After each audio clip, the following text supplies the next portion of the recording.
Welcome to the hottest movie review on the internet today, the A-List Review. I am your host, the Game Changer, Wes Troop. I don't even need a graphic for this when I wear this shirt. That's so cool. Anyway, and I am here to review a movie. Another sequel that no one asked for this year is coming out. And the newest movie to fly into theaters this weekend. It's gonna be Blockbuster, maybe.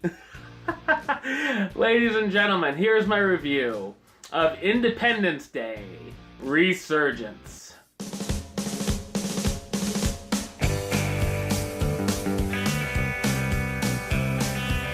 20 years after the aliens struck the Earth and humans fought back, the intergalactic beings come back for revenge.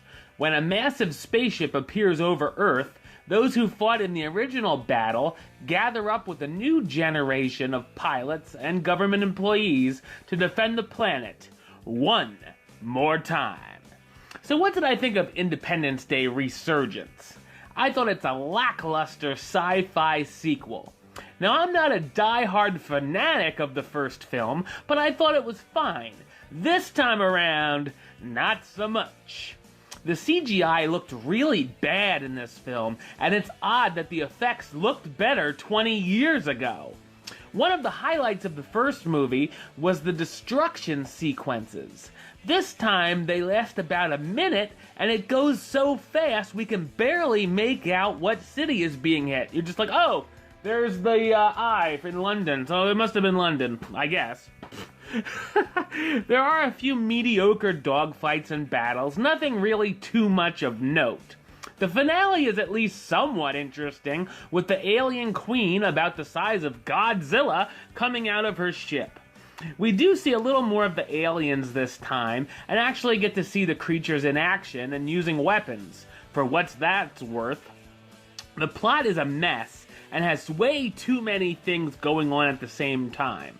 There's a good number of subplots that could have easily stayed on the cutting room floor.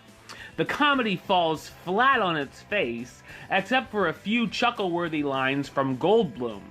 The dialogue can be so corny, it had me howling at the screen quite a few times. There's even a couple of death scenes that made me laugh unintentionally. While I could get behind some of the returning characters, I found myself not caring about most of the new characters, as most of them were annoying or very bland, or they were just there to be a bad comic relief.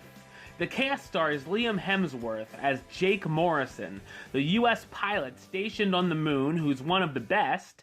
Jeff Goldblum returns as David Levinson, the scientist and director of the Earth Space Defense Program who advises the president on which calls to make.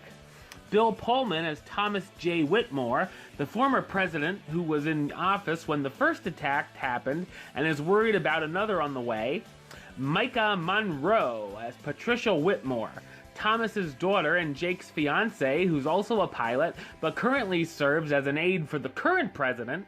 Jesse Usher as Dylan Dubrow Hiller, the son of the famous pilot who saved the world the first time around and serves as a captain in the ESD. And Judd Hirsch as Julius Levinson, David's father who ends up getting rescued by a group of kids. The ending to this film sets up another movie. Really? I guess we'll find out with the box office, if that's gonna happen. Independence Day: Resurgence is a face-palming and headache-inducing experience that just might make you root for the aliens. Independence Day: Resurgence. You know what rating I'm gonna give you? I only got 2 words for you. Suck it. Alright, well, that's the show. I'll be back with my review of Free State of Jones coming up very soon. And make sure you check out my review of The Shallows if you haven't seen it already. But until next time, don't forget to subscribe right here on YouTube. YouTube.com/Westside515. You can like the show on Facebook, Facebook.com/WestTroopAlist. And of course, you can follow me on the Twitter or the Instagram @WesAlist.